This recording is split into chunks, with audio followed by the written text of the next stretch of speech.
right, it's time to do it, ladies and gentlemen. Welcome to another edition of the morning briefing here on Peel Yourself Off the Mat Monday. Jeff DeForest, we have Mike Lubitz.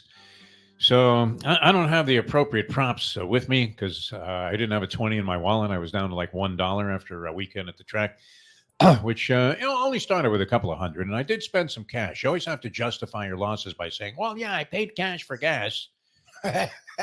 Meanwhile, you had like $400 in your wallet yesterday. You got $2 now. So Exactly. I mean, most of that was burnt up in losses at the track, featuring slow horses and even worse handicapping strategies and money management. But I would take a prop. Now, I don't know if you have a 20 on you, Louie, but why don't we just wad up a 20 and throw it? Do you have any cleaning people coming over to your house? Throw it to the cleaning lady right now. I have it here. I might be too big for the screen. This is a beautiful double truck bracket that came out of the New York Post. Is that visible on the camera there, Lubie? I don't really have a good angle on it here on my computer. Yes, But I see it what do you decent. think? I Yeah. mean, do you see anything? What jumps off the Can't see the page at scene. you, my friend? What jumps off the page I as don't you fill know. out your brackets?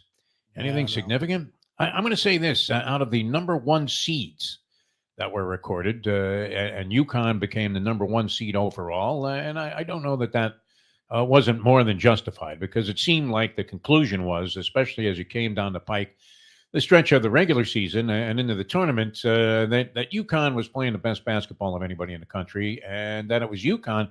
There was a theory out there for a while, and then UConn was defeated about a week or two before the end of the regular season.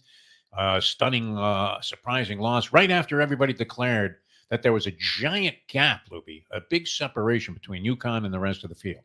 Yep. That may turn out to be the case because of the number one seeds. I'm going to say that I give the University of Connecticut the only chance of the number one seeds to be the eventual national champion. Is that something that you can embrace? If you think about it, you have Houston. Seems vulnerable to me a little bit, although they played some real good basketball. But I don't know. Do you see them winning the title? North Carolina, obviously vulnerable. They lost to NC State in the ACC championship game. NC State, who I love. What's the kid's name? The fat guy? He's great. The center just backs everybody down. He's one of those guys that's kind of like a baller where, you have a big fat guy that doesn't look the part, has height, has size, but really looks like a reincarnation of Wayne Embry. Just a huge guy, and he backs everybody down and then throws up a variety of hook shots and scoop shots and things like that. Real tough. But NC State winning over North Carolina, does that not put a red flag up about So the it's the guy possibilities? D. Burns Jr., right? Yes. Yeah, that guy. Yes, that guy. It was like he's not bad, but then I'm like, I've never heard of him.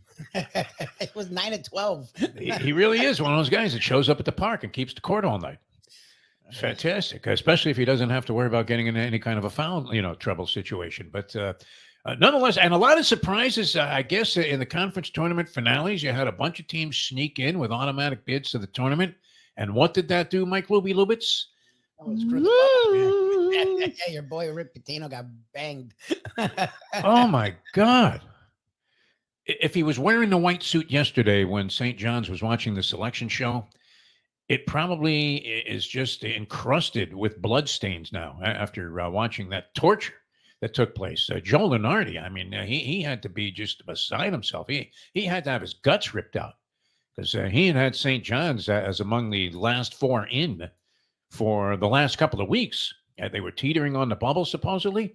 And then it turns out, Louis, that the committee had already made up their mind. This NET thing became a quantifier. The net rating? Yes.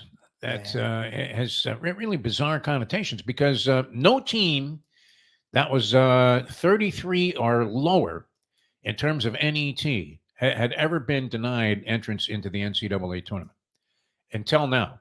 Now, St. John's became over the 32 rating in the NET, which is what? What does that stand for? Do we know? I read it earlier this morning, and I still have no idea what it stands for, but it's some kind of analytic that the NCAA is using now to weigh a bunch of factors into one. It's kind of like a buyer speed figure where it takes a bunch of different unrelated statistical pieces of material, puts them into one number to quantify where you stand in terms of how fast this horses run. The buyer speed figure is a great handicapping tool, at least in my opinion. A lot of people think it's bullshit, but I don't. I happen to think Andy Beyer is so strange and invented a statistic that is so bizarrely accurate and so impossible to compound and put together and come out with a number that's accurate in the majority of situations, that it might be the greatest statistic that was ever designed and devised by anybody, with apologies to the Elias Sports Bureau. Unbelievable. They don't design statistics, they just record them. But in this case, at the NET is supposed to be this ultimate qualifier.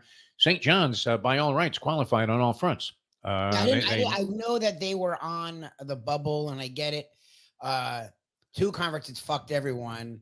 FAU's conference screwed everyone because both not only FAU but USF too did not win it. Neither was in the championship game, so it was between UAB and who the hell did FAU lose to? Okay, I'll look it up. Temple was playing FAU. Temple. It was Temple, UAB, both upset USF and FAU. So now a team that had no shot at making the tournament. USF was, first of all, I thought they should have made it. I mean, they led the conference and they had a great record, but okay, fine. I guess they didn't have any big wins, whatever, fine. But if they had made it, it wouldn't have screwed anyone. UAB or Temple making it totally was screwed the pooch. And then NC State was not a tournament. They were 17-14. They were not a tournament team. No. They might have been lucky to get an NIT bid. And I think there was like 3 or 4 teams that had no business being in the tournament. Yes. That shockingly won their conference tournaments and screwed like Pitt should have had a real shot. St. John's I thought was in. Like I thought St. John's was in. It wasn't even a bubble team. Supposedly when they beat Seton Hall in the Big East tournament in that first game that they played in the quarterfinal round, they had solidified their chance.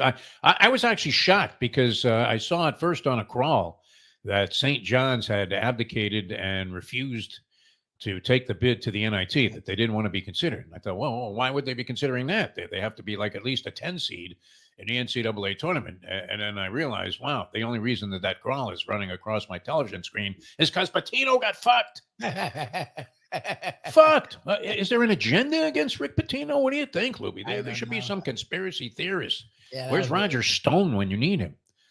Where's where are all the Trump sycophants to propose conspiracy theories? Because was it the white suit? Did it offend people? I don't know what happened. No, they were kind of a borderline, and they had that hideous stretch there where they lost 8 out of 10 games around midseason, and apparently that's when the NCAA committee decided, in Paul Sorvino Goodfellas type fashion, as he's talking to Ray Liotta, now I got to turn my back on you, and that's essentially what happened. They literally, unless they had beaten UConn, which they lose to UConn by 5 points, the number 1 overall seed in a tournament game.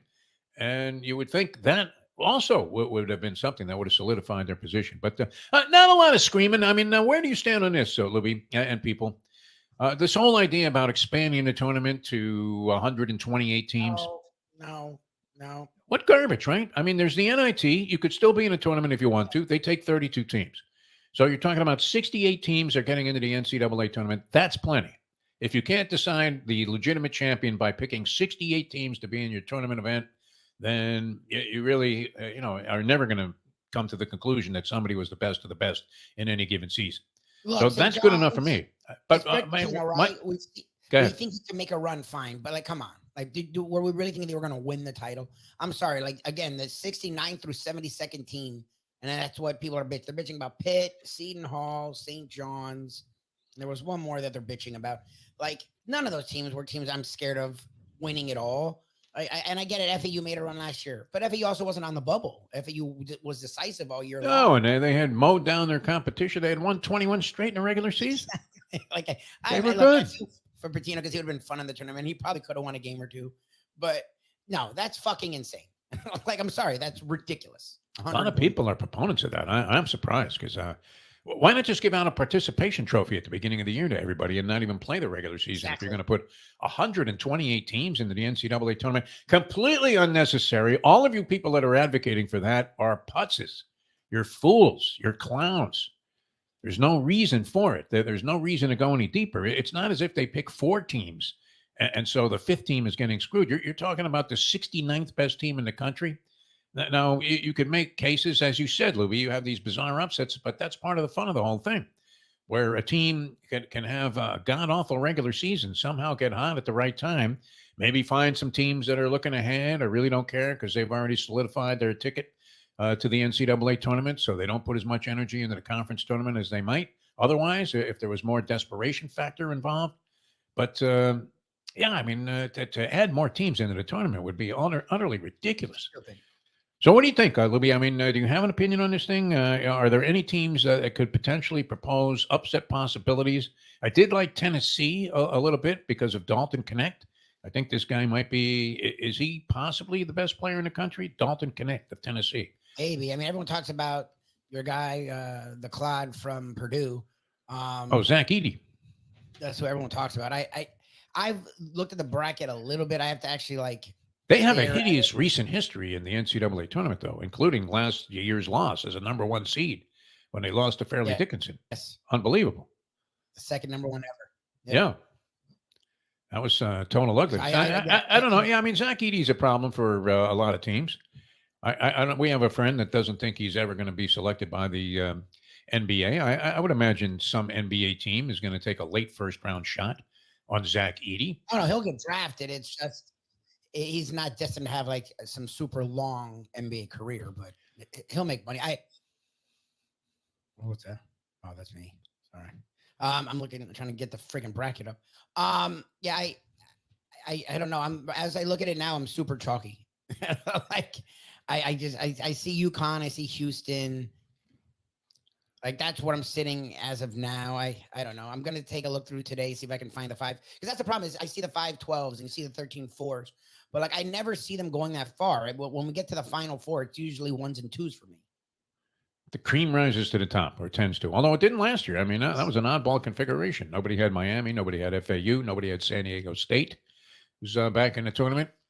And UConn, of course, had become a late-season juggernaut that everybody was focusing in on, and gathered a ton of momentum going into the tournament, and they carried that right through and hammered everybody through the NCAA tournament. But it's going to be a lot of fun. All right, so it all gets underway Tuesday, actually, with the play-in games.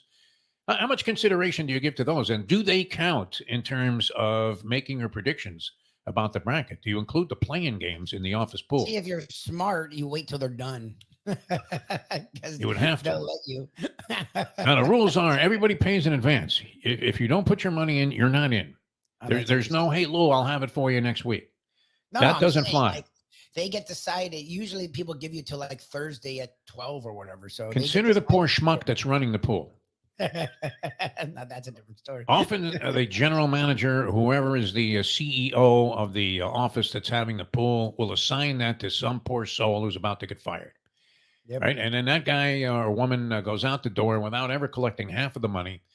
Pay in advance. That's the number 1 rule about this whole thing. And we'll see what happens. So we routinely, as we've said many times, guys that are involved in sports, that actually follow this stuff, that are professionals in terms of broadcasting and media, are routinely terrible when it comes to the office pool. And I don't know, does anybody that is supposedly in a position where they should be somewhat of an authority on this as compared to the other people who never watch a basketball game? I mean, is it just automatic that you're going to be the worst of the people that participate? Because as you said, there's a tendency to lean towards the chalk. Yes. You see a big name school against St. Peter's, you're figuring what shot does St. Peter's have? And then they go out and they win 3 games. Yeah, but that's my thing. That's what's great about the tournament. But that's also the problem is like predicting upsets. It's an upset. Yeah. There's a reason it's an upset. Like to me, to predict the upset, yeah, a lot of the time when it's a 7-10 or an 8-9, fine. But like these 13-4s, which happen a lot, it's still the teams are 13. There's a reason they're 13. Yes. Well, and you know, you're looking at level of competition across the course of the entire regular season, and you see giant disparities. But as I was listening to some coach make a case yesterday on ESPN, some former coach was saying, "Oh yeah, they should let everybody in." And I was thinking, "Fuck you." I'd rather watch that Cars for Kids commercial than listen to this garbage. Exactly. Really, just give everybody a trophy. What the hell is that? I mean, you can't put everybody in the tournament. Joe Lunardi would be out of a job. Exactly. As he should be. I would imagine if Rick Pitino saw Lunardi, he'd want to just give him a right hand, right to the chin, right to the kisser there. Maybe pop a blood vessel in the nose and watch this thing spew like a geyser. Incredible. For all of the last month saying, "Oh, no, don't worry about it. St. John's. They're in." All right, I'm going to cry about that. I'm going to wear my Lou Carnesecca sweater maybe on the show tomorrow. Scotty Scheffler, we were talking about this the other day, how this blowjob for Scotty Scheffler by the announcers was way out of proportion with even the greatest of the greats. It was surpassing the superlatives and the hyperbole that was always surrounding Tiger Woods. but I have now come to the conclusion that it is all well-deserved. You can't do enough of a blowjob about Scotty Scheffler after yesterday. Guys, 5 shots out of the lead, and with a number of players to try and surpass in the final round, shoots a 64, makes virtually every putt. He missed a couple of short ones late in the round. Otherwise, he runs away and hides with this thing and outlasts everybody to the wire. 3 guys come to 18. It was a great tournament, Lubie, this Tournament Players Championship, even without some of the big-name defections that have gone on to the Live Tour that everybody thinks has watered down the PGA Tour. But you can take nothing away from Scotty Scheffler, who's now won back-to-back tournaments, takes the Arnie Palmer at Bay Hill, goes to Jacksonville, wins the Tournament Players Championship, comes from way off the pace. I mean, my favorite event in all of sports is the Iditarod, where one of these mushers can come from like 6 days behind. You talk about a closer. Well, look at that. He's only 5 days behind now. You're like, what the fuck? You have to hope everybody in front of you gets frostbite if you're going to have any chance to win the tournament. Well, hey, and no stop. So listen, you dogs want to have to go and pee, forget about it. Right here in the snow. That's what you're going to do. But, I mean, it's great. But Scheffler closes from way back. And then 3 guys come to 18 after Scheffler had posted his 20 under for the tournament. 3 guys come to 18 at 19 under, and they all have a shot at birdie. You had Wyndham Clark, who was in the final group with Xander Schauffele. And both of those guys had a little hiccup there late in the back on the back 9. And then came back. Clark started charging, just missed. He had a birdie putt to go into a playoff that actually was in the hole, halfway down, and then rimmed around and went out. That on 18, as he was trying to make what would have been a fairly rare birdie on 18. And 2 other guys, Schauffele and the Harmon, the other guy, the 5'2" guy, looks like a circus midget.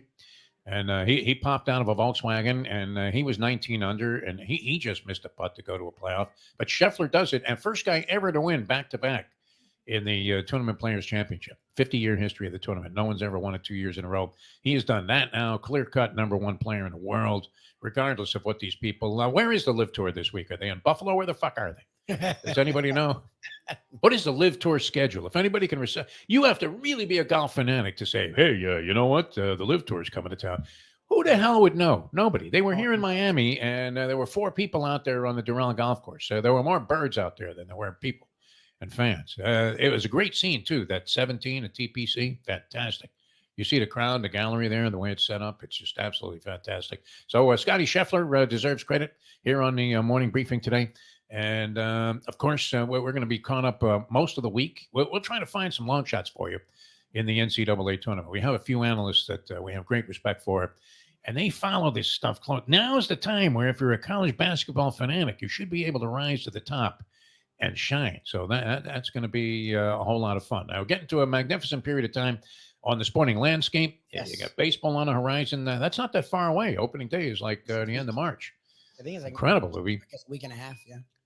Yeah, I'm struggling with this. I don't know about you, and it's a bad thing when you have to label a guy based on one action or inaction in this case. But how do you possibly? And Aaron Boone defends all of his players all the time, so he's saying, "Oh, it's no big deal."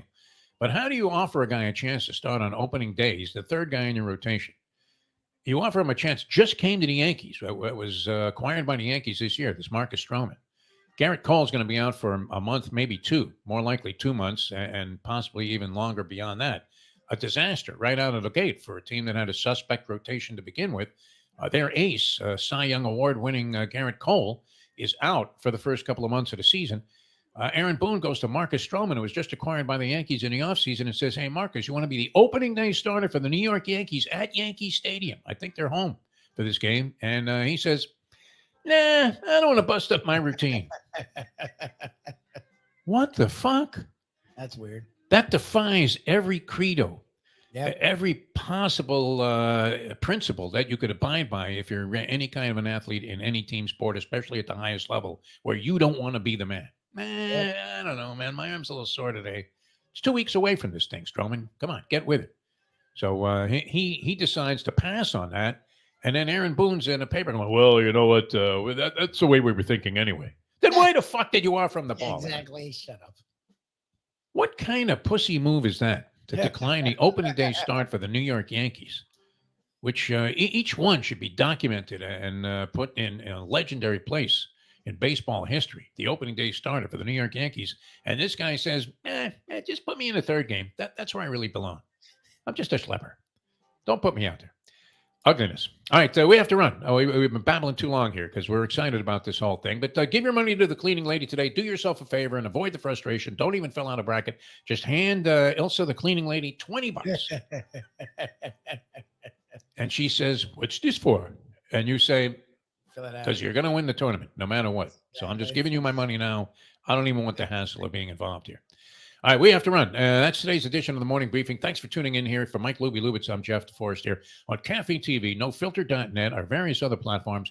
We will catch you tomorrow with the next edition of the Morning Briefing.